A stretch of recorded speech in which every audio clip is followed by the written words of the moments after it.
I've had many leading experts on this show, including Matthew Walker, and they've all said the same thing about sleep. They've said it's the biggest positive investment you can make in your own performance. You can have the best strategy in the world, but if you're consistently tired, poor decision-making will follow and eventually cause other things to fail in your life. So if you're looking to optimize your recovery, you should start looking at what you're sleeping on. Our sponsor, Helix, makes high-quality mattresses tailored to your body. It doesn't matter if you run hot, sleep on your side, or need something firm. Helix has a mattress for you. And I asked them recently to send one to a member of my team, and Juan received it. And we travel a lot, so when he's home, quality sleep really matters. And he told me he's getting the best sleep of his life. And the data backs it up, with 82% of people in a Helix study saying they saw an increase in their deep sleep. And with a 120-night trial, you've got 4 months to prove it to yourself. You can get 27% off at helixsleep.com/diary. That's helixsleep.com/diary. Presenting the interim UFC Middleweight Champion, Israel Adesanya!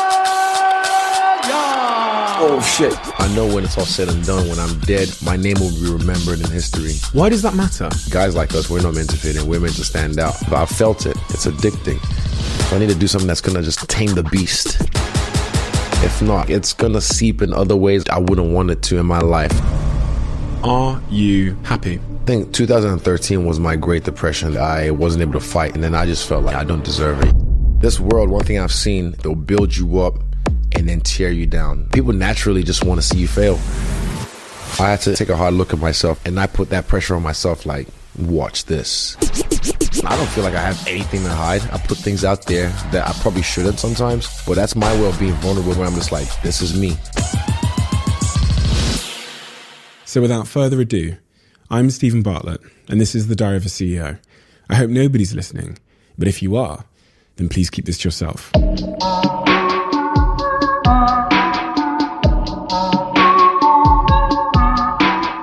Israel. Yes. Thank you for being here. Massive inspiration for me in so many ways. And I've watched your rise over the years with inspiration and admiration for so many reasons. Reason number one, we have a shared heritage in the fact that we're both from, I'm half Nigerian, you're Nigerian as well. And, yes, sir. And your story, as I read it, it sounded so bizarrely like my story in so many ways. And then the other, I mean, there's an exhaustive list of reasons why you've inspired me personally, but then seeing what you've done with yourself as a brand, as a marketeer, again, inspired me in a completely different way. And sure. I'll never forget, and I played it for my girlfriend last night, your entrance against Robert Whittaker. The first time. Yeah. And I'm like, this guy is breaking the rules. Yeah, the entrance. For me, that was, I felt like that was my way of staying away from the fight in a way. Because I know that night Robert was just like stewing over the fight. Yeah. He was sleeping. He wasn't sleeping. I'm sure he was just worried about the fight, thinking about the fight, just thinking about.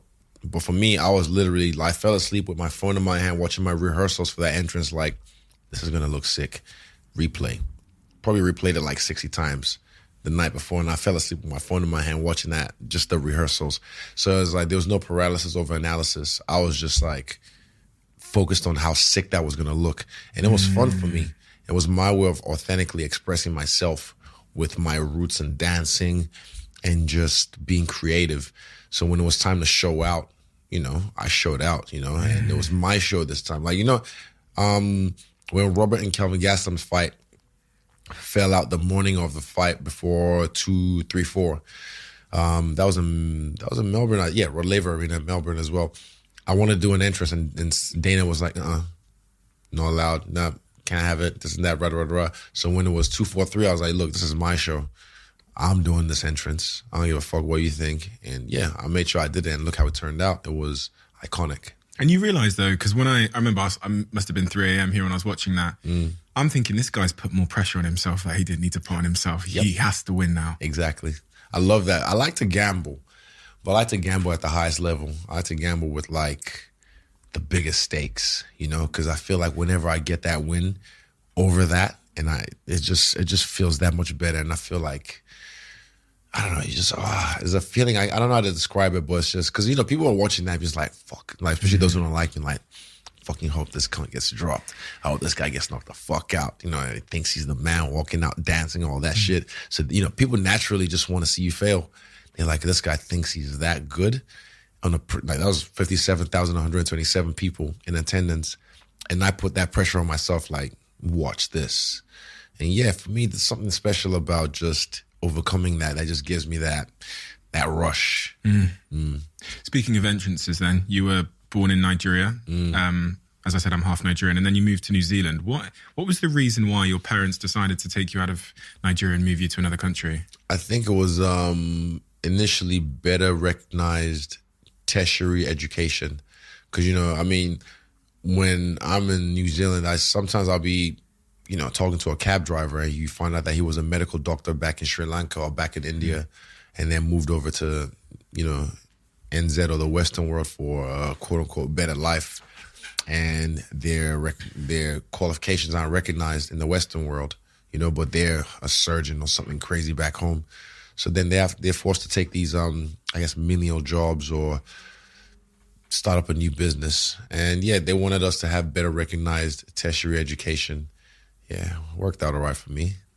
But you were really smart anyway in Nigeria. When you got to New Zealand, you were smarter than the class. I remember you saying that they thought you were. Yeah, but I was like, I was in Form 1. I remember like it was we're doing 2 times table, and I was just like, yeah, I knew the song in my head. Yeah.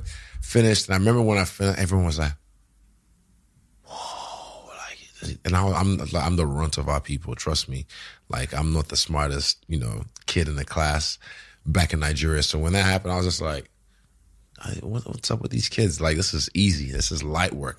I did Form 1 actually 3 times. So I did it first time when I was 10 years old in Nigeria, Bell's boarding school.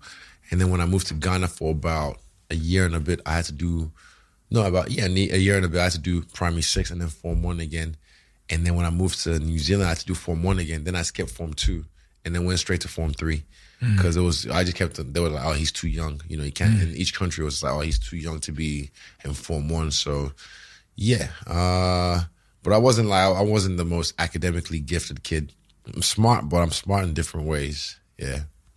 When I was reading about your story, the other part that really resonated with me was we came from Botswana and we moved to a place called Plymouth in Devon and Cornwall, which is like a farmland. It's like if you go 4 hours, you're 4 hours into the end of the country that way, where it's all cows and fields, and all white people. Yeah, that's where we moved, and we're the only black family. My mum's Nigerian. Yeah, and that process of trying to figure out why I was different to my classmates and why we were poorer and all these. I always said I never realized I was black till I left Nigeria. Yeah, and it's not that I didn't know my skin tone. It's just like I never knew like it was a problem. You know, I never knew like people would, you know, I guess discriminate against me because of my skin tone. And it was weird for me. It was really weird for me to kind of like, almost like another type of culture shock. Like, the one I used was an example was this kid who kept on riding by my house in the weekend from school. And would just like hurl insults, you know, at me, in my house in the weekend. He took time out of his fucking day on a Saturday and like, go back to your country, blackanese. And then drive by again and say, oh, you black this, you blah, blah, blah. And I was joking. I was just like, did I do something to this kid? I know his name even. I remember his name, not his last name, but still I was just like, what did I do to this kid to like, did I do something? And then that Monday, was it a Monday or Tuesday, the following week, he pulls up to me and is like, what a black boy. And I was having a bad day already. And this is after like lunchtime when it was about to end. And he pushed me and I remember just wailing on him, just threw him to his K block, beat his ass, threw his B block, beat his ass. And I was crying the whole time, just beating him up. And I wasn't a fighter back then, but I was just fed up and pissed off. Like, who the fuck is this kid? Like, first of all, you harassed me all weekend. And then at school, you're harassing me. Yeah, he never did that again after that. Yeah. What was your relationship like with your race at that point? Because I got to be honest, I started like relaxing my hair and I was trying to be white. I was trying to be fit in. Like, there was a point even like, I started to try and talk like the Kiwi kids. I tried to like use the same slang. I still do, but like just because I'm part of the culture. But like I really try to like fit in. And I don't know what you mean by relax. I was relaxing my hair because I thought it was cool. You know, it wasn't because I was trying to fit in, but there was bits and pieces where I was just like, man, because everyone just wants to belong. You know, especially as kids, you know, you just want to be part of a tribe or fit in. But then, yeah, when it took me a while to realize that I wasn't meant to fit in. Like guys like us, we're not meant to fit in. We're meant to stand out. So eventually I had to kind of stand. It took me a while to kind of learn how to stand 10 toes deep in my own light. But yeah, I was there at one point, you know, trying to fit in and trying to make sure, almost like even during lunchtime, if I wanted to go to the tuck shop, right? I would take the long way. I would, like a rat or a mouse, I would scurry along the edges of the school so I don't get fucked with. And it would take longer, twice as long, 3 times as long. But at least I didn't have to just walk through and get fucked with, you know, on the way to the tuck shop or something. Because I spent most of my time in the library during lunch times, I think in Form 3. Yeah, just because it's safe in the library. What do you mean by getting fucked with? What would happen if you walked directly to the tuck shop? I know someone might just throw an apple at you or, you know, something stupid. Like someone might run up behind you in town, down trowel you, you know, or trip you, or just chase you, try and beat you up for fun. And people, I know kids are stupid. You know, I was in a boys' school as well, so, you know, it's all these boys with, I know, like just pent up emotions and unresolved trauma and don't know what to do with their newfound hormones. And it's just like, like little chimps. And yeah, see that side of it. I know. Yeah, definitely. So it's like, yeah, we didn't know. For me, it was just, yeah, as an adult now, I look at it, I'm just like, man, we didn't know what the fuck we were doing. Like, who let us outside? You know, but it's all part of the learning experience, I feel. It's all part of growing pains. Like, I know when I have kids, I know exactly what I'm going to tell them, how to handle themselves, if you know what I mean. What are you going to tell them? Well, one of the ones is hit hard, hit first. To be honest, like I don't get like this whole thing. I remember people just like, you know, oh, don't hit them first. You know, like if they touch you, then you. I'm like, nah, fuck all that, because the first punch matters. The first punch matters. So if someone like, you know, is talking to me and pushing me around, smack them. Like they'll learn firsthand. Like, okay, don't fuck with that kid. Even if you might win, at least he's not gonna be make it not easy for them to fuck with you. Mm. You know what I mean? Mm-hmm. So that's one thing I'm definitely gonna teach my kids. It's like just make sure you're unfuckable with. Mm. Yeah. When I look back at my early years, and you know, having studied a bit of childhood psychology, I realized how like formative and important those early years are. And we're basically as adults like living out the stories we told ourselves about ourselves as kids and seeking validation from all the things that invalidated childhood from traumas and whatnot. Yeah. What was left behind as you became an adult? A lot. Talk to me about one thing. Okay, I want to go deep. Definitely being a kid that moved from Nigeria to New Zealand, right? And trying to fit in. I ended up being a people pleaser as a kid. I didn't realize that because I'm trying to fit in, I'm trying to please everyone. And then you don't realize how that follows you into adult life. So there was times, and it's still once in a while, you'd be surprised, it rears its ugly head, but I'm able to like identify that monster now. And I'm just like, right, I know what that is. Boom. And I kill it straight away. So I've learned that over years though, but then that people pleaser is still a part of me, you know, because it was a way of surviving. You know, I'll just make sure these guys, oh, cool, don't fuck with me, you know, and I just kind of appease them. Yeah, that's one thing definitely that was the result of just, I guess, trying to fit in. It's just people pleasing, and it's not the best way to live. It's not the best way to live because you can't make everyone happy, and someone's always going to find something wrong with what you're doing or how you're living or whatever. So, yeah, it took me a long time, but eventually I got to the point where I really don't care what anyone else thinks, apart from those who I give a fuck about. I care what they think, but anyone else who is not really, I guess I don't have any emotional attachment to, fuck them. Like Bernie Mac said, fuck them. Yeah. And when you say people pleasing, to be specific in the examples of you being a people pleaser, do you mean on social media or like to the public? Even before to be social media, or do you mean no, before social media? This is when I was a kid, like in high school. People pleasing as in the sense of like, you know, someone asks you to do something, you might not want to do it, but you'll do it just because you want to fit in. Because that guy, you know, I guess he's one of the first 15 jocks who played rugby or whatever, and you just like, you know, I'll do what he says just because you want to get that. It's almost like clout or social currency. You know what I mean? So yeah, things like that. But yeah, it took me a long time, like I said, to learn and realize those things. This is a lot of self-reflection. years of self-reflection and realizing, because a lot of people don't even realize they're running on old, childhood trauma, like everyone is. So you have to find a way to sit down and just access that with yourself. Through therapy is one of the best ways. And then you just work it's like reverse engineering. Like, where does that come from? Why am I like that? Why do I have that attitude? Why do I think like that? And then, you and your therapist kind of work that back and realize, where that comes from. As I was reading through your story, and you sit here as this unbelievable UFC champion, and then as I read through your story, there's all these little subtle hints of what almost sounds a bit like imposter syndrome at certain times, like this guy not believing that he's deserving of what he's achieved, and it really sits in contradiction to the guy that did that backflip coming out against Robert Whittaker. So I'm like, where did that come from? Tell me about that.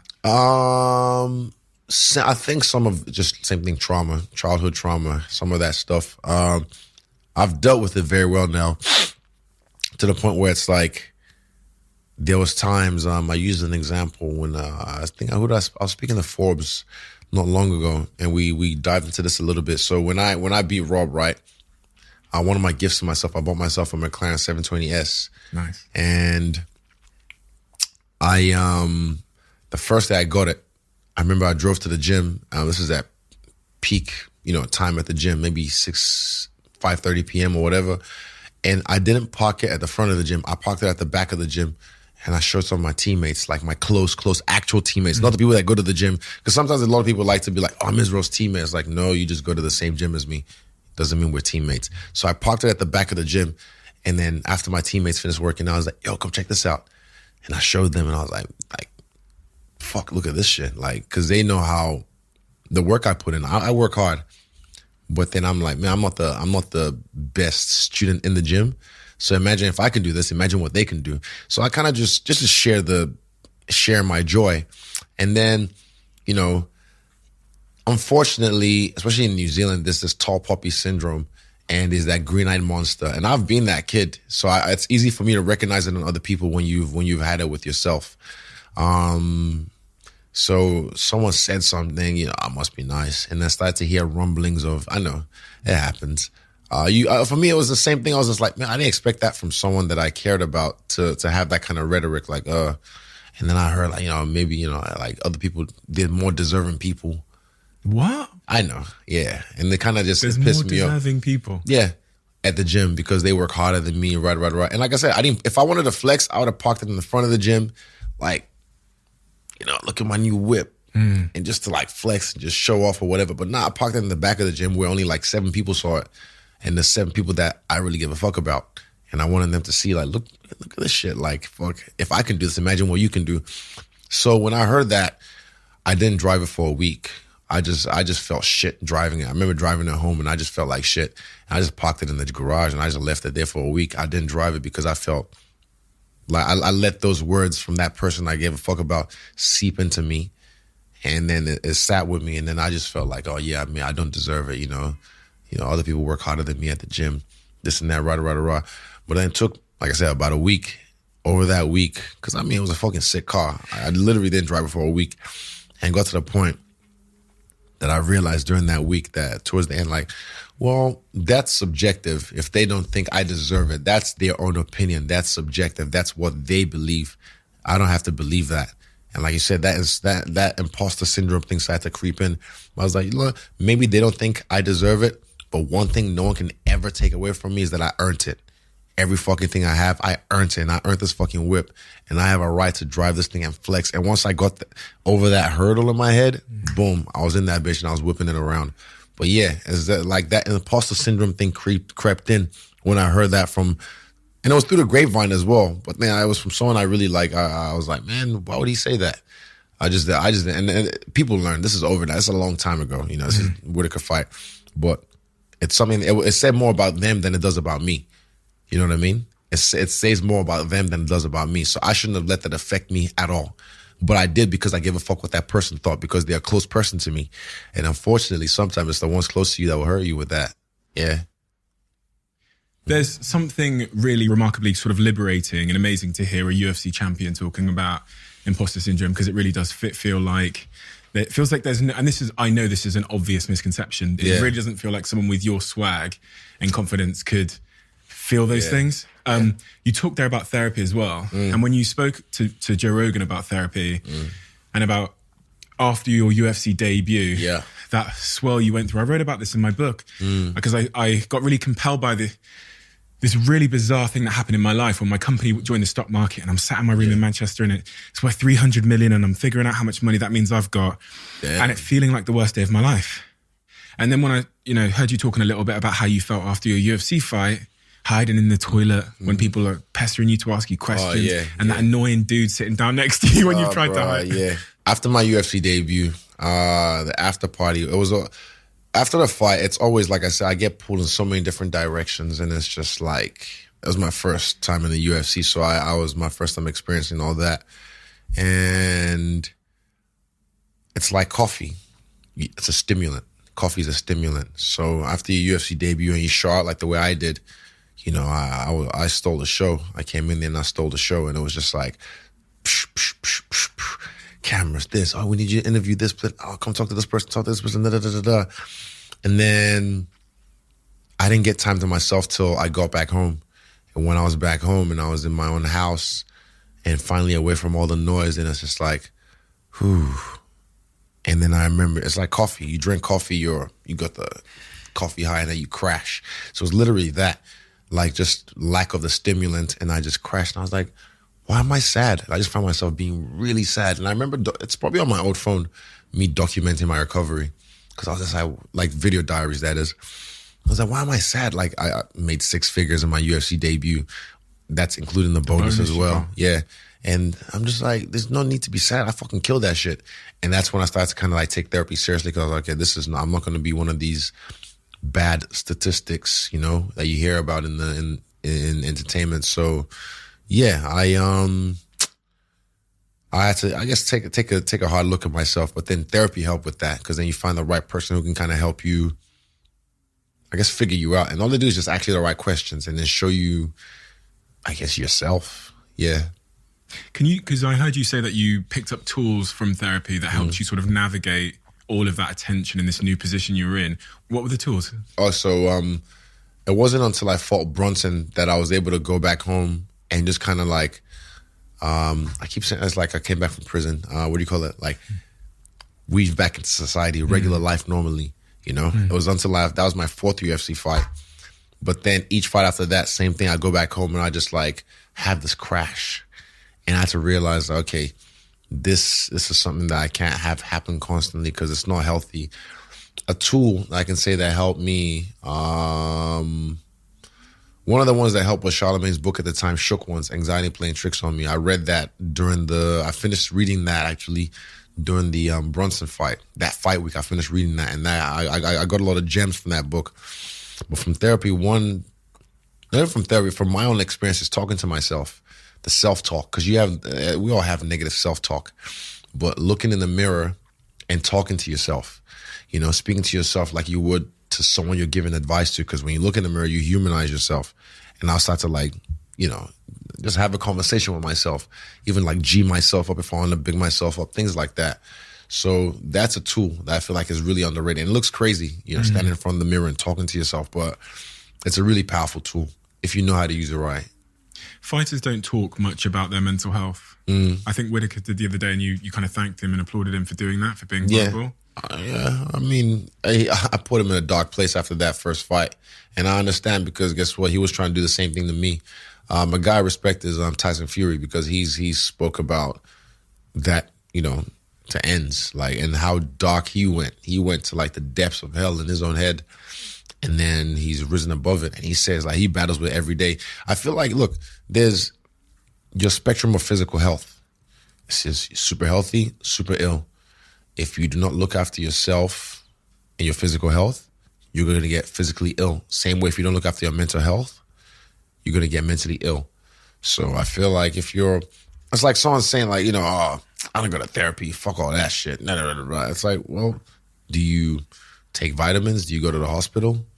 It's not something to be, shot like, whatever from. I feel like you should look after your mental health the same way you look after your physical health. So once I learned how powerful that was, I'm always on top of it. I slip up, obviously, because I'm human. And I get ill. But yeah, I always make sure I'm on point though. Was that your hardest moment with your mental health after that UFC debut, in your recollection? Not my hardest. I think 2013 was my Great Depression. There was a time in 2013 that life was just like spiraling bad. It was early 2013. I remember at the time, my girl left me. The business I was working with was failing. Work was shit. I had my jaw broken in 2012, and I wasn't able to fight. So I really had no, like, not purpose, but like something that I was looking forward to, you know? There was a time during that 2013, there was a time where I was walking Millie home one time, and I remember this is when I was really broke. And I remember just looking in this dairy or like this corner store, and I was just like, I wish I could just go in there and be like, look, just give me the money you have. I don't want to hurt you, but just give me. And I remember just like, it was a fleeting thought, and I was like, man, and that made me empathize with people. I was like, this is why some of them do it. They just have no other choice. Obviously, I'm not going to do it because I'm not an idiot. But I realized, like, this is why some people do what they do, because they have no choice. They just want to eat. I was lucky enough that no matter how bad it got, I always had my parents supporting me. If I hit my dad, can you please just loan me $100? Can you just give me $200? They would always support me. And I never went to them often, but whenever I needed to, they were always there for me. So I never had to go to that point where I was just, and I would have never anyway, because I'm not stupid. You refer to that moment as your Great Depression. Yeah, 2013. What got you out of that Great Depression? To be honest, once I had my fight, so then I fought in June, I believe, that year, finally, after 6 or 7 months, because I had to take time off after the surgery, fighting, and then I realized my purpose again, like, okay, I know what I want to do. So I didn't fight for a long time because it was just really, it was dark times, not, something you're passionate about, what I moved to Auckland to do, and it got taken away from me. So then I wasn't able to do what I wanted to do. And then once I got it back, it just kind of reinstated to myself, like, I know who I am. I know who the fuck I am. So, yeah. There's something really sort of telling about that your lowest moment was when you'd lost so much. You'd lost connection in terms of your girlfriend, and you'd lost orientation and purpose and something to aim for in your life. Yeah. And you see that in young men. I mean, the single biggest killer of men in this country under 45 is themselves. Yeah. It's mad. And it's like, how do we get young men to have a sense of purpose and meaning in their lives in the modern world? How do we get that back into them? And funnily enough, I go to the gym around the corner. I could go to some posh gym. I go to the gym like down there. Yeah. In the ends, it's like £15 a month. Yeah. And it's all Black and Asian young men. And when I'm in the gym, I'm looking around and I'm sat there thinking, like, because now I'm on the Dragon's Den, they come up to me sometimes. But before that, I was thinking, like, probably the best thing I could do to help with suicide rates in this country, other than having these kind of conversations, is like put loads of fucking gyms in this country. Yeah. Because, yeah. You know what I mean? 100%. I feel like we were talking about earlier about young men, kids, especially when they become adolescents and they don't know what to do with all this new hormones. They're just filling up their bodies and stuff like that. They need an outlet. Even for me, I've said after this game's done, after I'm done with this fighting shit, when I have a family, at least a couple of times a year, I need to do something that's going to feel like I'm about to die. I feel like I just need to do something that's just going to I'm a bit of an adrenaline junkie. So I need to do something that's going to just like tame the beast. If not, I just feel like it's going to seep in other ways I wouldn't want it to in my life, So I need to find a way to tame the beast. And I feel like this does. Martial arts, there's a quote, make savage of the body and civilize the mind. Something like that. You know what I mean? Especially as young men, honestly, like, they want to, like, sometimes people want to kind of like discredit athleticism or, working out or you're just a jock or this and that. I hate jocks. I was never a jock in school. So I have a really, really special place in my heart for them.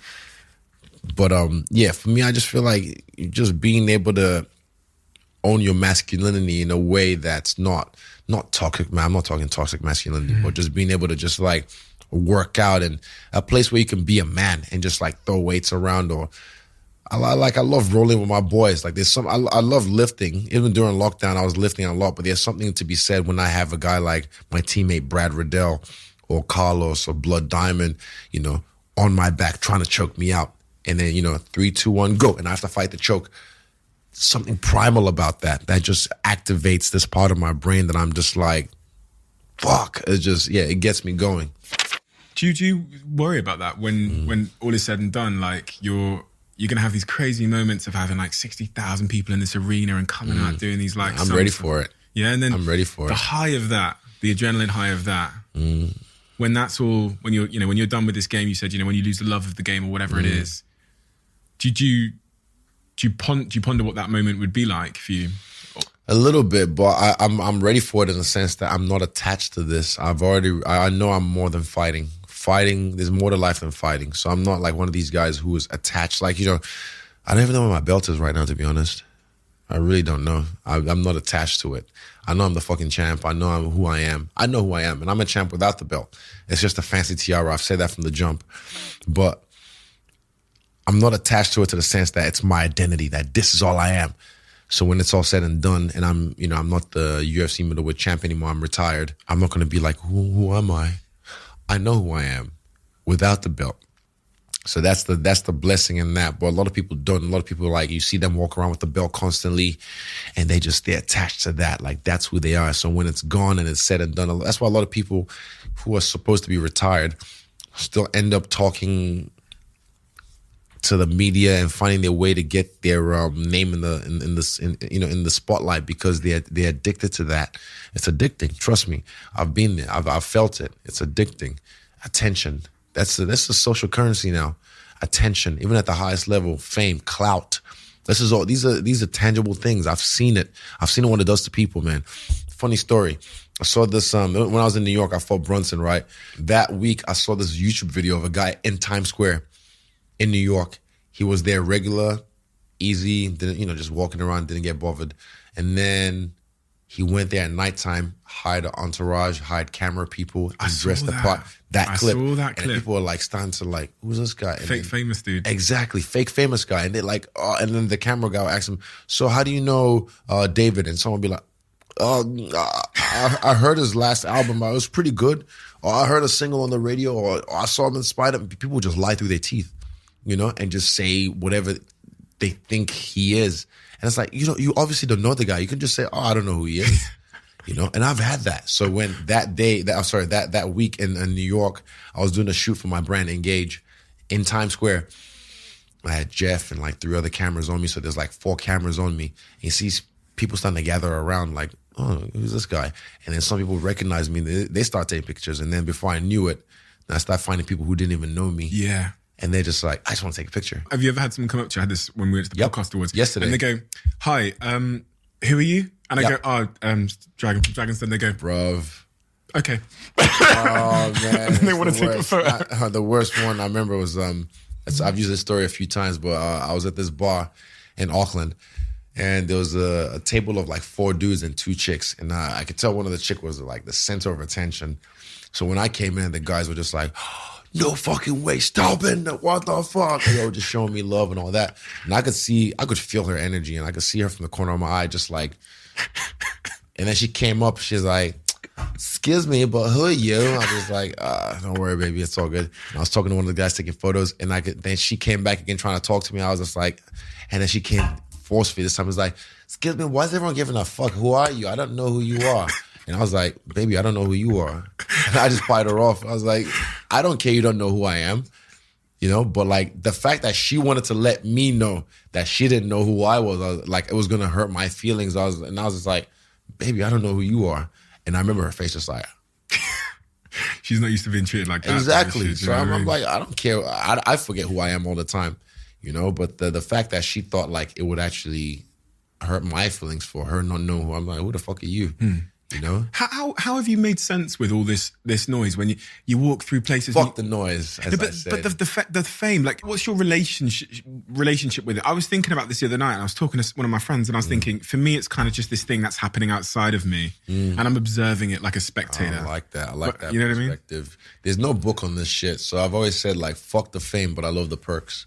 I love the perks of fame, but I don't like being famous. You know what I mean? Why? Have you seen Free Britney? Yeah. Brother, there was a bit in that was one of my, like, I was getting anxiety watching the first half of that. There was a bit she was driving, and then she ran through these red lights, and the guys were like, look at her, she's crazy. I'm like, yeah, because you're fucking chasing her. You're chasing her. She's trying to get the fuck away from you, and you're calling her crazy. Man, that whole thing, just the way when she was trying to buy gas and everyone was just on her, I even cringe thinking about it because I'm just like, I would hate to be in that position, man. Especially like to be with your family, like your family doing that to you. That's crazy. But yeah, fame. It's not. No one's supposed to be famous. It's not a thing, especially with all these gadgets now. We're not supposed to have these. We're not supposed to have people who don't do shit with their lives have such a loud voice in droves being able to tell us. Because back in the day, I saw this quote on Instagram, maybe last week or this week, about like, back in the day before social media, you only heard from doers. You heard from people who were actually doing shit. You rarely heard from complainers. But now complainers are the ones you hear from the most because they finally have a voice and they can be anonymous and hide behind their anonymity. So, yeah, they're the ones who have the big voice now, and the doers are just doing. So people start to eventually believe the complainers. And it's a weird paradox shift now in this day and age. So, like I said, you have to be able to sift through the noise. And I have my ways of doing that. And I guess you'd also only hear, if you go back even further, from people in your tribe. Right? Exactly. We're only supposed to have like certain amount of people we associate with as the human animal. But then like social media and the connectivity we have now has just made us connected to the whole world. Made the world a small place that you can just, even confirmation bias. That's another thing we have to be careful about. Like, and I make sure, because I follow certain people on Instagram that I don't necessarily agree with. But I follow them just to like hear the other side. I want to know. Amen. Just to like, because I don't want to be surrounded by yes men or people like, oh, I only follow this because this tells me what I need to know, what I want to hear. Exactly. Yeah. So now I follow certain people just because I'm like, they make me feel a certain way, but I'm like, they're not wrong though. And it's just different ideas. It's not wrong or right. It's different ideologies. But I'm just like, you know what? I'll tap into that just so I can at least be aware of the other side, what they're thinking. Yeah. And that kind of brings me to what I heard you say about Rogan when you defended him, because Rogan's one of those people for me as well. Like, I can listen to his shows and his podcast and stuff, and I don't have to agree with everything. Of course. But there's a diverse... I don't have to agree with his guests. That's what it means. But there's a diversity of opinion. Yeah. So I can... And I feel like people these days, as we've all observed, they don't want to hear anything outside of their own... It's either left or right, and it's the other side is wrong. And there's nothing in the middle. Bro. And if you say one thing that represents the other side, like... They just put you in a box straight away. But that's the thing. I'm like, this whole fucking situation we have with COVID now and what we're doing in society is strange times, man, because people are just... The human animal is weird. It's a weird fucking species because individually we can be smart. But when we're in droves... Just dummies, just a bunch of dummies in droves sometimes. I'm like, how can a smart person have this idea about this when you know what's really happening? It's like if you really step away from it, like you said, just remove yourself from the situation and look at it from a third person as an observer. You just watch it and just be like, I know what that is. But then somehow the smartest people I know sometimes just have the weirdest way of looking at the world. And I try not to hold it against them because I'm like, I know you're a smart person, but maybe the way you were brought up or your own childhood trauma, again, can kind of skew the way you look at the world. So I never hold it against them. I just kind of like, it's not personal. It's not about me. It's about them. So just observe. But yeah, it's weird, man. Very weird. Very strange. And they're just, I guess, trying to fit in too. They're trying to be part of a tribe. Yeah, exactly. Tribe, yeah. So it's like mob mentality. Even with, I remember when Andrew Schultz said recently, he's like, on one of his podcasts, he said he regrets getting the vaccine. And yeah, he said he wishes he never did. But it's like, people, I find this really strange that people don't want to get duped. People don't want to get duped. People hate feeling like they got had. And if someone felt like, they got duped, they kind of want to get people into their tribe so they can, we've got you on our side.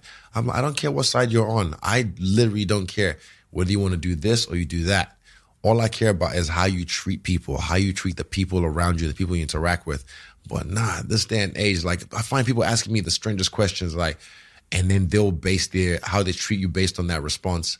Like, are you vaccinated? That was one of the weirdest ones. I was like, why do you care? Yeah. What does that do for you? Well, we need to decide who you are from that one decision. We want to know what box to put you in. Yeah. It's like, why? Yeah. So I like to fuck with people and just like, maybe I am, maybe I'm not. We'll find out. But then they're just like, no, but we need to know. But you're whose side are you on? Exactly. I'm like, why do you care? Yeah. And this is the thing with division as well. I've said, like, they divide and conquer.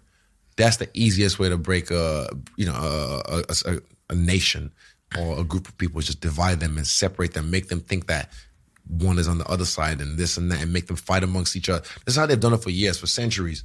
The oligarchs or the Illuminati or whatever you want to call it, they divide and conquer. This is how they get it done. So why do you think like they're not doing that right now? In so many different ways. So many different ways. I consider myself to be someone that sits in the middle. So like sometimes I agree. I don't fuck with politics. I don't. So Nigerian parents. My dad used to have CNN or BBC on the telly all the fucking time, constantly, just on repeat. But I just don't watch the news. I literally don't listen to it. In New Zealand, we used to have like an update with this whole COVID shit on Mondays, I believe, around 5 p.m. I never once was like on a Monday like, ooh. Yeah, gotta get. Oh, fuck, okay. But everyone else is just like, oh, have they made the announcement yet? I'm just like, Because I get it new secondhand. I'm like, what do they say? Oh, cool. I will let it. Because the rules don't apply to me. That's how I feel. It's my ego talking. I'm not talking the rules or the law. I'm just talking like, no matter what they say, I can do or I can't do. Like, example, we were locked down for 3 months last year in August. During that time, there was things we weren't allowed to do, like train. I trained, allegedly. Yeah. But I found ways, like, I just felt like the rules that apply to me. Because, I mean, in the beginning of the pandemic, trust me, I was scared. I didn't know what this fucking shit was. It felt like the purge. But then eventually, after all the bullshit, after a year and 2 years, I kind of like, okay, like everyone else, we just knew what was going on. There's some kind of other, I guess, agenda behind it that we have no fucking idea about. I'm not going to act like I fucking know. But I just know this doesn't make sense to me. It does not make sense to me that, I don't want to get too deep into all that shit, but like literally didn't make sense to me. The common sense was just not commoning. It was not common enough. So I was just like, okay, there's something going on here that I'm not fucking with. But I'm going to live my life the best way I know how. In the lines of what I can, allegedly. I hear you. When you said at the start about the cartwheel, you said, you just wanted to be authentically yourself. And this kind of links to what we're saying now. From when I joined BBC One as a dragon, I started thinking about how I defend myself from the inevitability of being cancelled, either for the people that I speak to here. Yeah. And one of the ways that I kind of concluded with my team was, well, if I am always myself and I don't ever try and convince the press that I'm a good guy. Bro, this is the trap that a guy like John Jones fell into, because he was always like the pastor's son. And he was always like, after a fight, I want to thank Jesus. I want to be sponsored by Nike, and all kids. I want to be someone kids look up to. I want to be a good role model. Fuck them kids. Fuck all that shit. You know what I mean? I'm like, bro, people try to say like, oh, my kid looks up to you. I'm like, raise your own damn kids. Raise your own damn kids, Like, one thing, after my UFC debut, some guy, so at my after party, I had this shirt, right? It said, good cunt from Engage. Classic. Sold. Still big seller. And some guy, straight up. It was the beautiful shirt. Like, and also it was like a play on a famous designer brand, GC. Like, yeah, so we sold those. We still sell them heaps. But this guy came up to me and he was interviewing me at my own after party, and I could see he was trying to set me up. So then he's like, oh, so what do you think a t-shirt like that sends? What kind of message does it send? I'm like, what do you mean?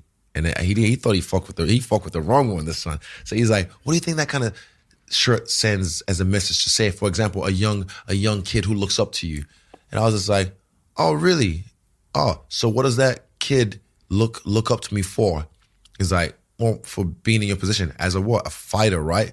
Yes. So that kid just saw what I did about a few hours ago when I beat the fuck out of that guy, and he saw where I was taking him. He's just like, no. I was like, stay there. And I could see him trying to find a way out of no. So that kid just watched me beat this fucking guy to a pulp in his own blood as he spat blood at me, and I beat him in his own blood till the referee dragged me off him. Yeah? Oh, really? So what do you think is doing more damage to the kid? is me doing that and the kid looking up to me for that, or me wearing a shirt that just says good cunt? It's this whole fucking culture of like stupid language games. You can say that word and that's a bad word and this and that. So, and then I can't remember how I flamed him, but I flamed him. There was a bit of an audience as well. I flamed him badly. He never released the interview, obviously, because he had no leg to stand on. But he thought he had me, but he didn't realize he fucked with the wrong one. And I just told him, I was like, I think me doing my job, it does more damage to the kid for watching than me wearing a shirt that says good cunt. You know what I mean? And I hate that, the fact that we're playing these, because even when I don't do New Zealand media anymore because they're too fucking stupid for me. And too, like I did this morning show one time and I was talking, I said, blah, blah, blah, something asked, he's like, that's a swear jar. I'm like, what the fuck, this is high school? I'm like, I'm an adult. I know you. I've seen you at fucking Ponsonby Social Club, drunk off your face. I know what you do in the bathroom. You know what I mean? So I'm just like, don't try and act like you're holier than thou now and like, oh, you put that in the swear jar. It's like this, what game are we playing? You're playing this stupid game that's like, oh, we can say these words, but we can't say these words. Like, you're an adult. When the cameras go off, I know how the fuck you speak. I know how you talk, you know? And it's like, why are we pretending we don't speak the way we do? Because of what? Because we're on TV. It's just, it boggles me sometimes. And I start to like, oh, what game are we playing? It's like, it's so stupid. As adults, we're adults. Like we talk. This is language. We curse, we swear. But then when the TV comes on, oh, you want to be proper and, you know, you must be, you know, prestigious and speak. I'm like, nah, fuck all that shit, man. Like, let's speak the way we normally speak and be authentically ourselves. So that's like, Charlemagne says something. He says, speak your truth so no one can use your truth against you. Amen. Amen, bro. Like, trust me. Like, I'm able to get away with a lot of things I get away with because I never said I'm a saint. Amen. I know myself. I am a fucking demon sometimes. Trust. There's no good people. There's no bad people. People are just capable of great good and great evil. You know what I mean? But I just try and do more good than bad. But I have done some bad things in my time because I'm a human being. You know what I mean? So when people try and, I guess, put you in a box like, oh, he's a good guy or he's this, I'm like, there's no good people. There's no bad people. We're just people. And we're capable of great good and great evil. That's it. Amen. Yeah. I in my head when you were saying that and you looked me in the eyes, man, I've been a demon sometimes. Yeah. I just had this image of all you're the Nigerian, so I really know that side is that. No, but that's the thing. So when I started this podcast, I know I was going to be on BBC One at 9 p.m. on this very prestigious show. I was like, by the way, I used to shoplift pizzas to feed myself when I was broke. I did this. And you can almost... Put it out there. It's exactly, right? And you can almost, in my head, when you said that, I was imagining the press here just packing up their suitcases and fucking off and being like, we can't use him. Bro, trust me. We can't use this guy because he's not tried to tell us that he's not built this big hill of moral perfection. So we got to go find someone else. They can't fuck with me because you know why? If there's a reason I've stayed off TMZ. I've never been on TMZ, knock on wood. Never will for the wrong reasons. But I mean, one day if something happens, I just happen to be on TMZ for the wrong reason, I'd be like, whoopsie, my bad. I made a mistake. But guess what? I never told you I was perfect. Exactly. I'm normal. I'm a human being. And so I'm just like, that's my power, is being vulnerable with my faults.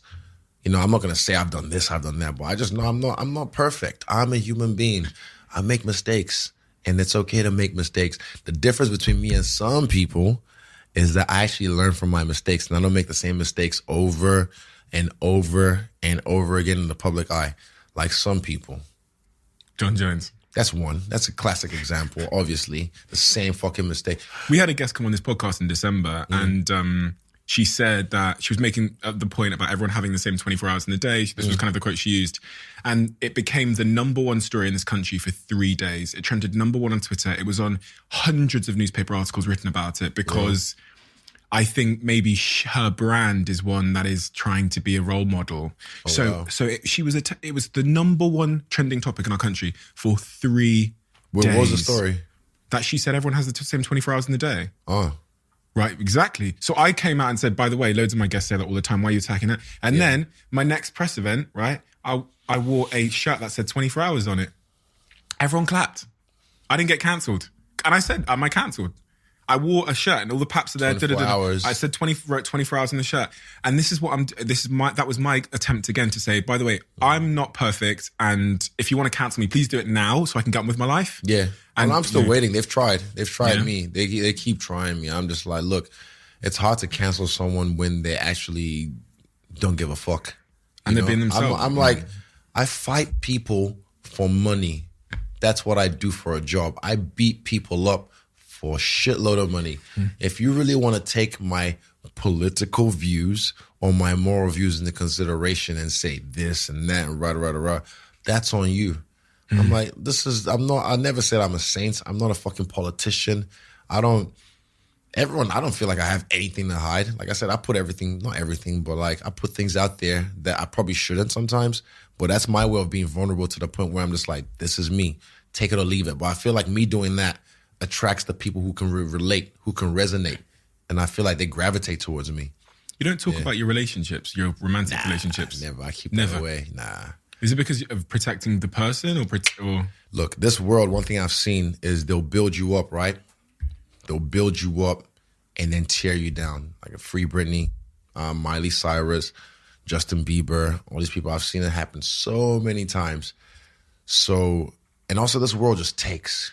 They just take. When I have kids, you'll never know, the world will never know their face. I'm even contemplating if I still give them my last name because I don't want to put that pressure on them.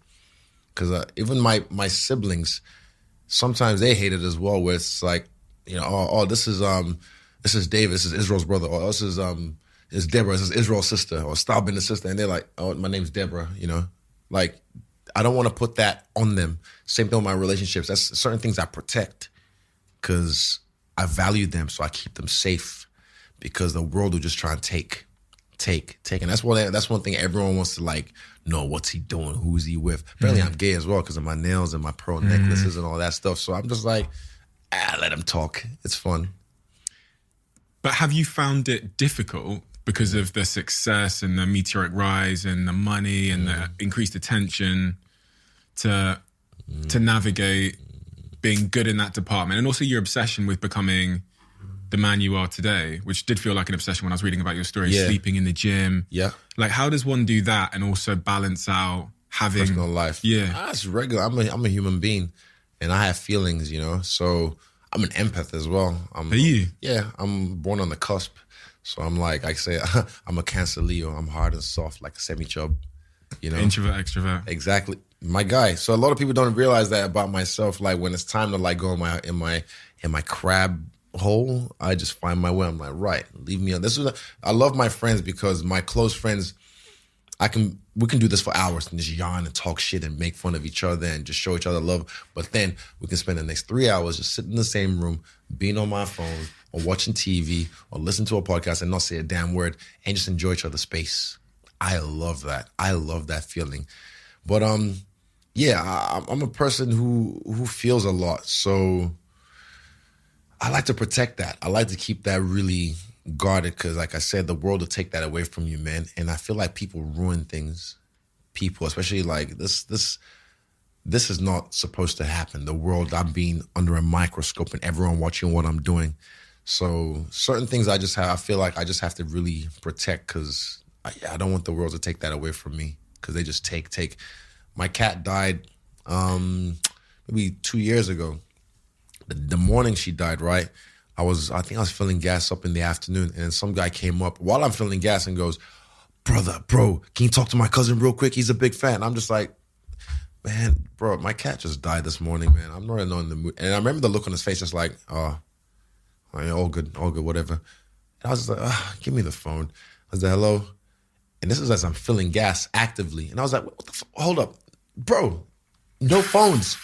Like, what if I spontaneously could? But they don't care. They just want to have their moment. They want to take.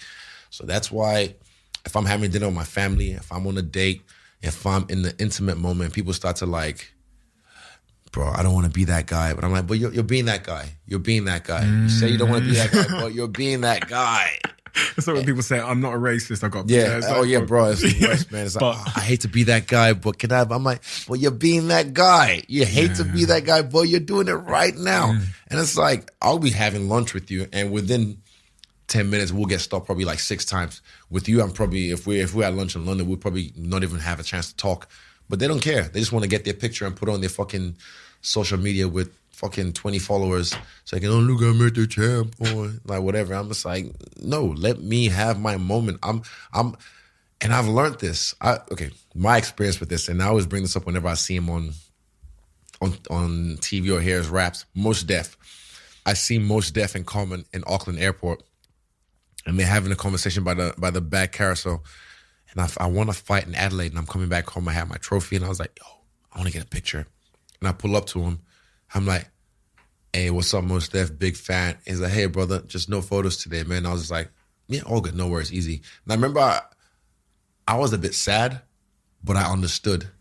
I understood because they were in the middle of a conversation, actively talking. I should have had the etiquette to realize, like, just they're talking, leave them alone. But this is the thing. No one, I feel like it's learned behavior as well. That's one thing, because everyone thinks they're your biggest fan. It's the same rhetoric. I know the lines they're going to say each time, but like, it's learned behavior. I don't know. I think it's maybe from TV or Disney or whatever.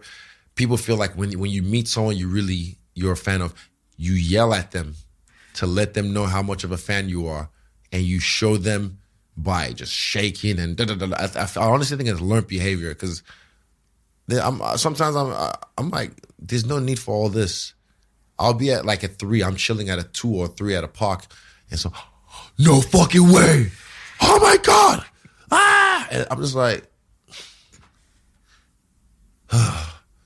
okay. Like after the Whitaker fight, the first one, I remember after the fight, after the after party on the way back to New Zealand, I remember at the airport, I put out a story just saying like, look, if you see me at the airport or traveling, just approach me lightly, because if you come at me with all this energy, I'll walk away. I put that on my story just because I was like, I'll walk away, because my capacity to deal with high energy right now is just, How are you feeling?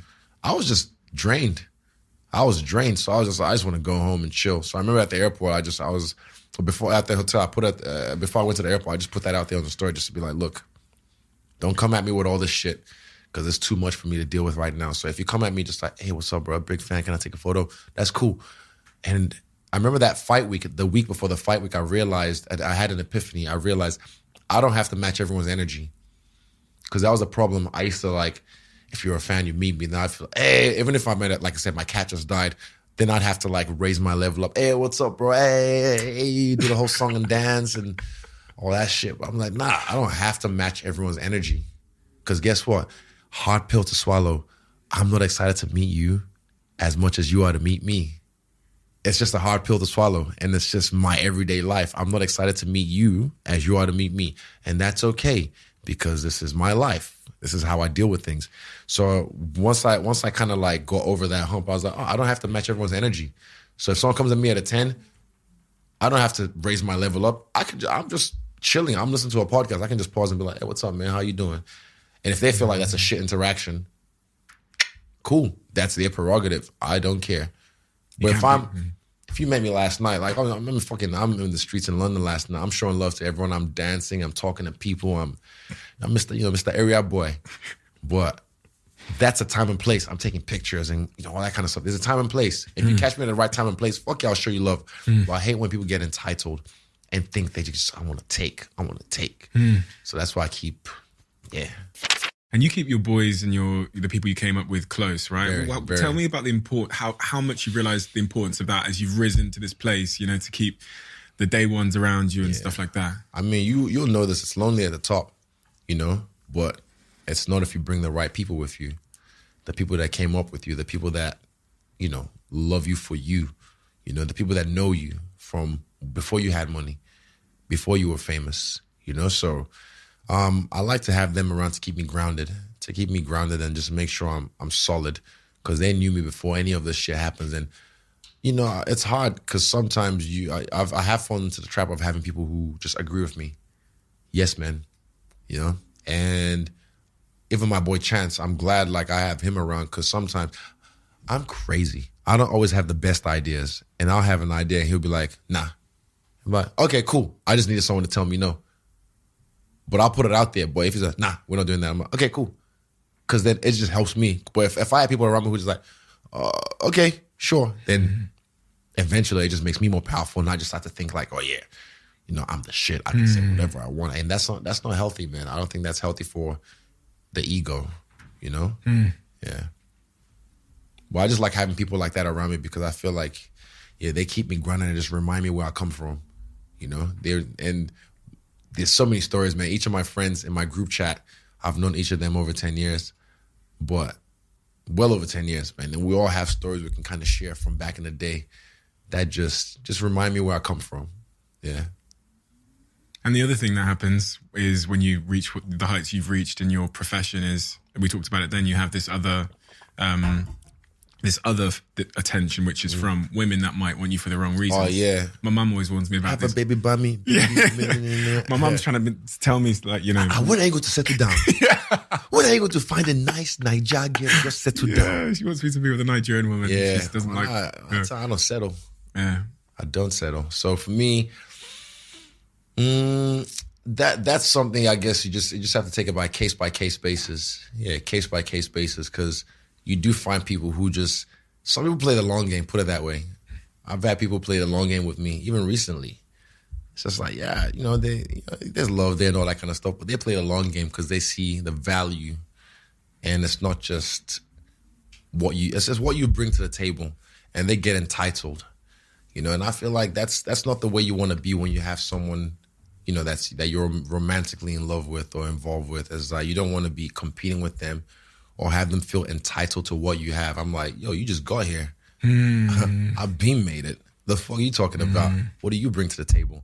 I bought the fucking table. What values are you looking for? Do you look for in that kind of person? Kind. I just like someone who's caring, who gives a fuck, who really cares, like, and who wants nothing from me. That's the thing. It's hard to find. With someone who needs nothing. Even for me, I don't even celebrate my birthday, and I'm hard to buy gifts for because I'm not really a material. I love material things, obviously, but nice watch. Yeah, thank you. I'm sure you know. Oh, yeah. We work. Yeah. But yeah, like I'm not a material person, but I do like material things. But it's hard to buy gifts for me because I found this as well with my rich friends when I was coming up. It was hard to buy gifts for them when they're able to buy whatever they want. So, but in that, I just look for someone who's caring, someone who really gives a fuck. That's the main thing. Do you give a fuck about me? Yeah. And you're gonna have a family one day? Of course. No, yeah. That's definitely one of my main goals after this. I don't want to be that dad that's like, you know, I wake up, see my kids for like 30 minutes before I go to work, and then when I finish work, I see them like for an hour and a half maybe while I'm tired. No. I'm going to make sure I'm there from the ages of 0 to 5 or 6. I'm going to be like, what do you want to do today? Like literally, what do you want to? And I feel honestly, fuck school. I don't know why we still even have this whole fucking, this outdated concept of school to just build workers. Because we know what the fuck school was made for. Why are we pretending? We know school was created to create workers. Do you still know? What the fuck is X? No fucking idea. Bro, I'm still waiting. I'm like, when have I in my life as an adult known what the fuck X is? Yeah. No fucking idea. A lot of useless information got passed on to me in school. And I sucked at school because I was shit at memorizing. Same. I didn't really learn anything. Dropouts, as we do. Cheers. Drop out, my Cheers. man. Cheers. School doesn't teach you much, honestly. Teaches you the basics. I understand maths, yes, English, comprehension, all that kind of stuff. But when you come to like social studies and algebra and calculus, I'm like, are you going to use those in the real world? So fuck school. My plan is right. When I have kids, I'm going to have a tutor that's going to teach them from the age at home, from the time, like say maybe 9 a.m.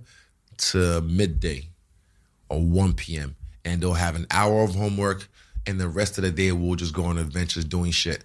But then they're going to do gymnastics compulsory because I want to make sure they know their body, the foundation of athleticism, gymnastics and jiu-jitsu. So that way they're involved with other kids and not socially awkward. You don't want to raise some fucking bumpkins who, you know, don't have any social skills. But yeah, I want to make sure that they have those kind of skills by interacting with other kids through gymnastics, or through jiu-jitsu or other like activities. And they'll do that every day or every whatever days of the week it is. But school, going there, clocking in, sitting down, watching a teacher write some shit on the board and write. No one's teaching. They just literally, some of these people just there to catch a paycheck. And I've seen it. I was in school. You just see them there, they'll write the shit on the board, whatever. Copy this. Copy this. I didn't even know what, because we were doing these, when I was in high school, NCAA credits. And I remember just like towards the end of the year, what's all this credits? Not to repeat the whole year. Well, I didn't know what it was. I was like, credit, what? NCAA credits. What's all this credit shit? Credit. I did not care. I didn't understand. I just didn't fathom it. But then eventually when I got a grasp of it, I was like, oh, this sucks. It's a shit system. And then they'll give you the D, and then you'll feel like you're a D as a human. You identify with the D. Like, okay, bro, I'm stupid and one poor. of the worst ones I remember was in boarding school in Nigeria. I was bottom 3 in the class, and of course they'll have to announce it, the bottom 3, and you have to stand in front of the school. They announce it. And just like, these are the bottom 3 of the class. Just standing. With your head down. Yep, that's us. We're the ones. I was the lowest. Yes, thank you. Okay, now go and take your seats. Okay, yes, thank you. Oh, the worst, man. And it's just humiliating, but it's like, I don't know if it's meant to motivate you or what, but it didn't do shit. And like I said, a lot of people start, like, if I see that now, even like young people decide to tie their self-worth. I have a friend in med school who literally, like, when it gets crunch time, they just like, I need to get these grades. I need to get the grades up. And they just identify themselves. If I don't get this, I'm useless. This is it. I failed. I'm like, you're 23. Calm the fuck down. It's not that deep. It is, obviously, it's your career. But I'm like, there's more to life. There's way more to life than this, than just this idea of who you think you are. Because when I was fucking 18, I thought I was going to be married and have kids at 23. Boy, was I wrong. Damn. I'm like, how the fuck? Who let me buy a house now? I'm like, why? I don't know. Who let me do that? I should have never given these niggas money. First of all. I don't think they gave it to you. Yeah, you I took all that. You know what I'm saying? I'm a bankroll. But yeah, like, yeah, I don't know what I was thinking back then. I thought like this, I thought I knew what I wanted. So when I was 18, I was like, I'm going to have kids when I'm 23, 24. Fucking hell. Jeez. Into fiacqua. What when you look forward at you've reached the top of your game.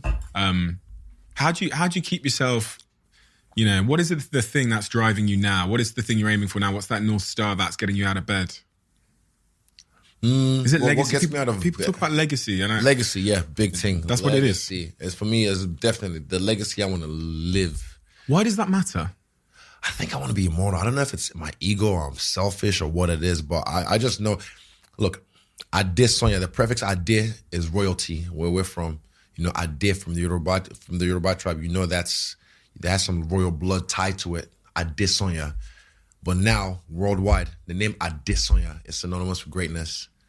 Forever synonymous with greatness. And I'm going to make sure I'm going to make sure if you have that name Adesanya, you're proud to be like, yep, I'm tied to that bloodline. I understand. Because I don't know. I don't know what it is. Is it my ego? Why is it that fucking King Tut wanted to be buried in his tomb with all his gold? Even though he's not going to be there to... Exactly, to enjoy it. I don't know. But I know when it's all said and done, when I'm dead, my name will be remembered in history. What was that Troy line? And that's why no one will remember your name, or whatever it was. But like, I want to make sure that my name will be remembered and revered throughout history as one of the best in this game. But also just as a person, just a GC, just a good cunt, just a happy dude who was enjoying life and just, I don't know, making shit happen. But it's more about the feeling, though. I want people to remember my name and just remember the feeling I gave them. You know what I mean? Like those who were alive to watch, or not alive, or around to watch Jordan's reign in the NBA. I mean, I'm sure when they hear Jordan, they can just remember, I remember that time I was at that game, or I remember that time I watched that game live, and they remember the feeling. I want those, like, when they remember my name, to be like, I was there 243. I remember how I was in the arena when he won. That feeling. I want. People forget what you say or what you do, but they never forget how you make them feel. So it's the feeling I want to make sure they remember. Yeah. When people reach the top of their game, they start becoming philanthropists. We see this when people get billions. They because they can't seem to get the buzz or the feeling anymore from business or success or money or Lamborghinis or yachts. So they start like helping other people, right? I'm getting there. You're getting to the point where you're starting to feel that the greatest service you can do is like for others. Because when you're talking about your legacy there, it's actually sounds like the feeling, that's philanthropy. It's like, I want to leave this feeling with other people so that they feel, inspired or whatever. Yeah, I'm doing the same thing as well. I'm setting my people up, the people in my circle. I'm not handing anything out to them, but just with opportunities, and also experiences. I'm giving them experiences to inspire them.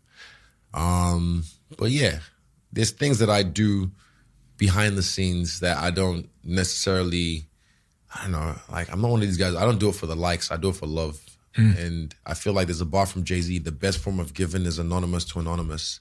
So there's ways I drop gems. Like Shaq, I love the way Shaq does it, but he does it quite overtly. He's like, you want a bike? Yeah. Ask your mom if you have a bike. You got these shoes? How many you want? He does that, just drop gems everywhere. It makes people happy because it feels good to make people feel good. Even though that is selfish in a sense, because I'm getting something, I'm getting good feels out of it. But still, I'm making someone feel good.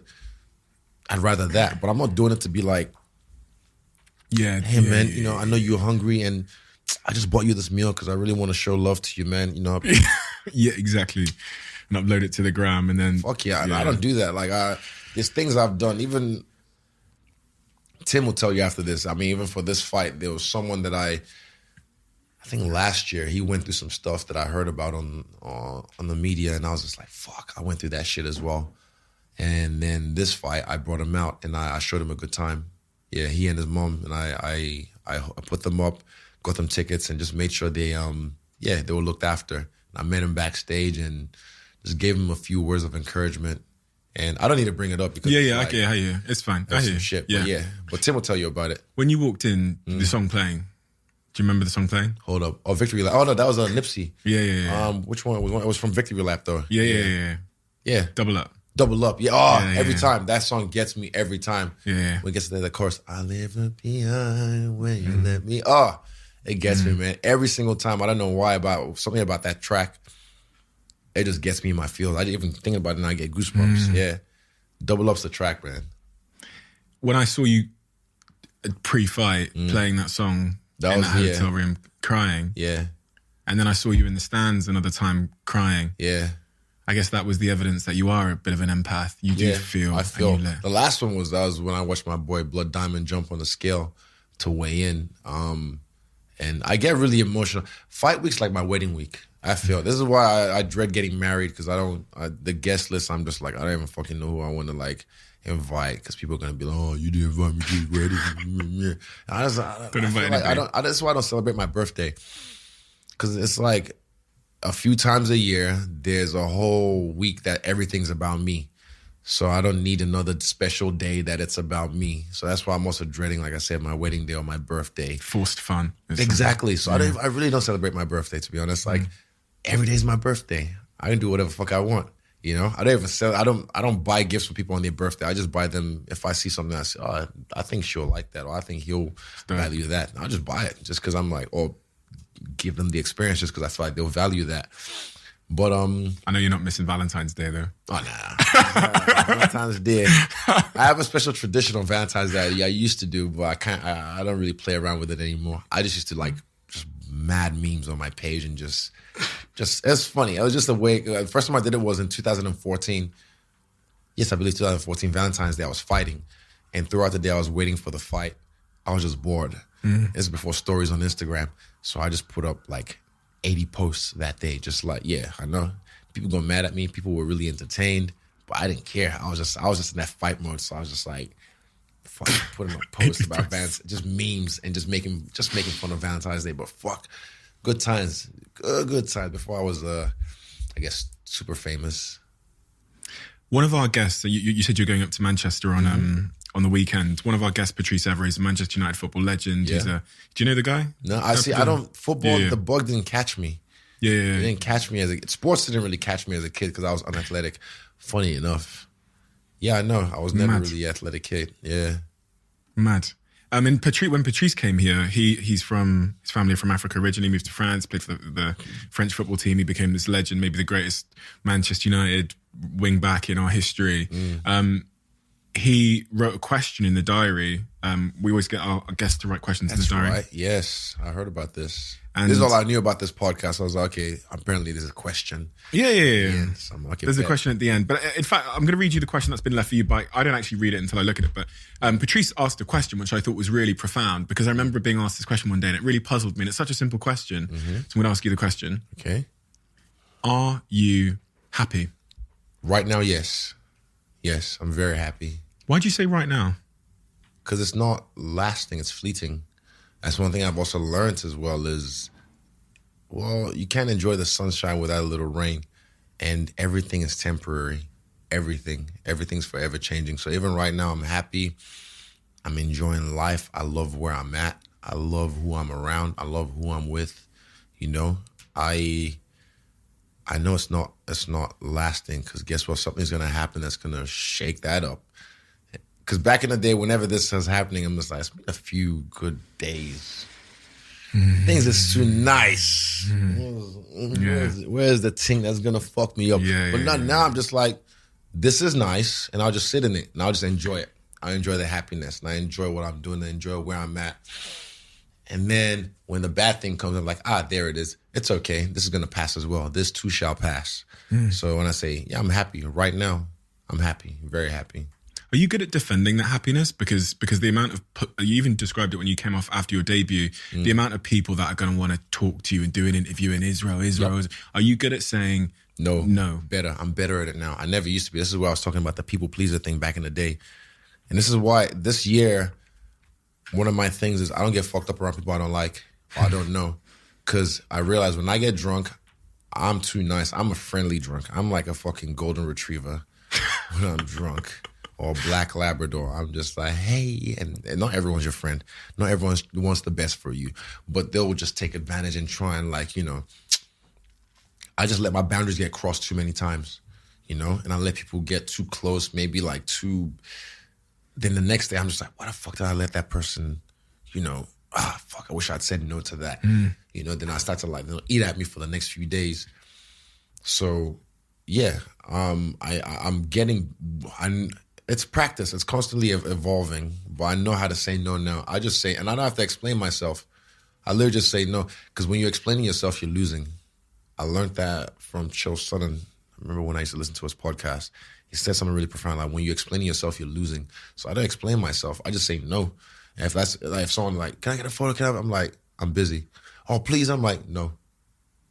Because it's like, first of all, you see I'm on a date right now and I said no, or I'm walking with someone right now having an intimate moment and you're disturbing my peace. So I say no. And if you try and like push, okay, no. And something like, oh, fuck, you know, they'll say something stupid, or we'll fucking rubble smash you anyway, or whoever your next opponent is. I was like, okay. Then I just let them, you know, this is why they take a photo with you. But sometimes at a restaurant, like if I say no to someone because I'm having lunch or I'm on a date or whatever, and then they come up to me and it's like, I'm busy right now, man.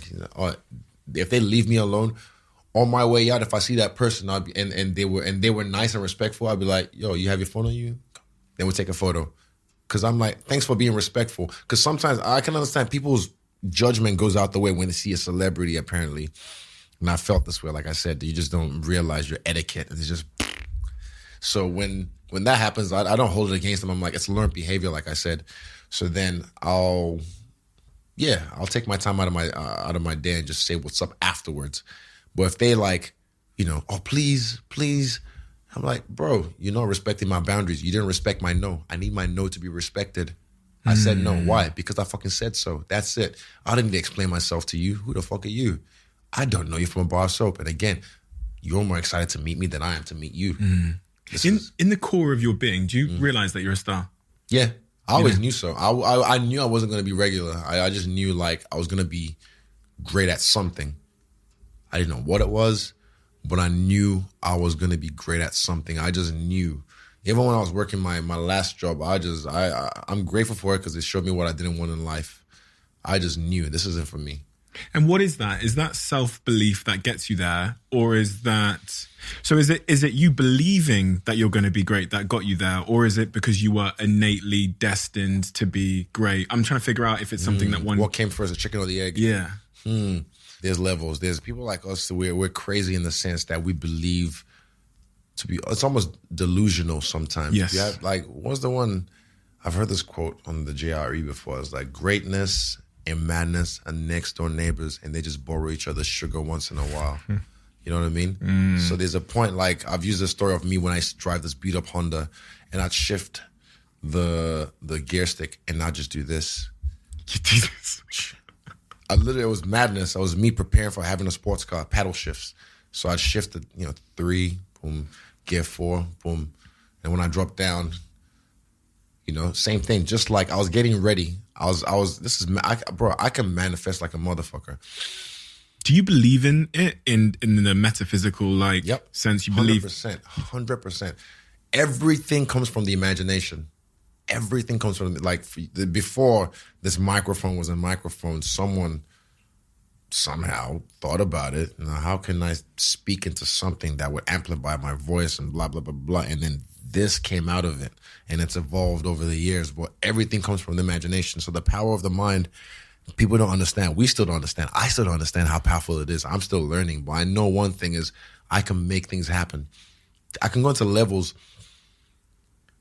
I just can't tell the world, but there's levels that I've manifested things that I'm just I still shock myself. How the fuck did I make that happen? And this is not even to do with fighting. This is to do with my personal life. And I'm I made that happen. And this is through this manifesting subconsciously as well. Just years of something just manifesting, and boom, it's right there. I'm just shit, I really made that happen. It's scary, man. It's scary for me to even think about.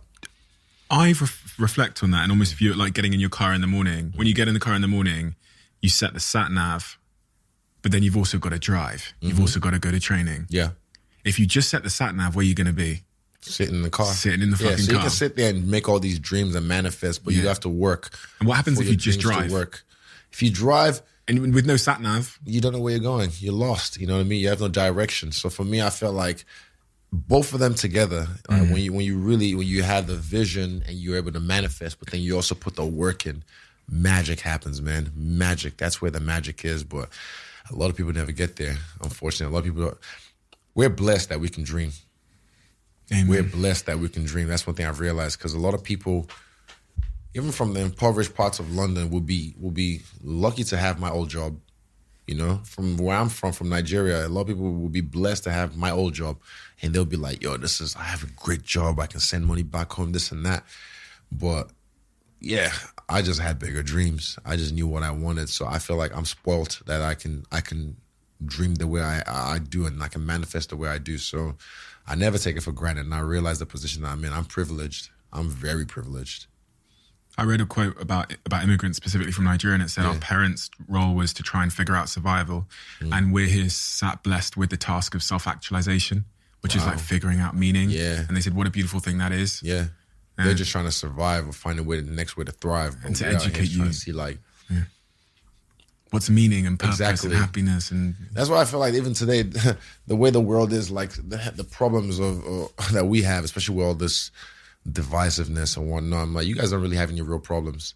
When people in New Zealand start to complain about some stuff, I'm like, you guys are really worried about this? It's because there's no real problem.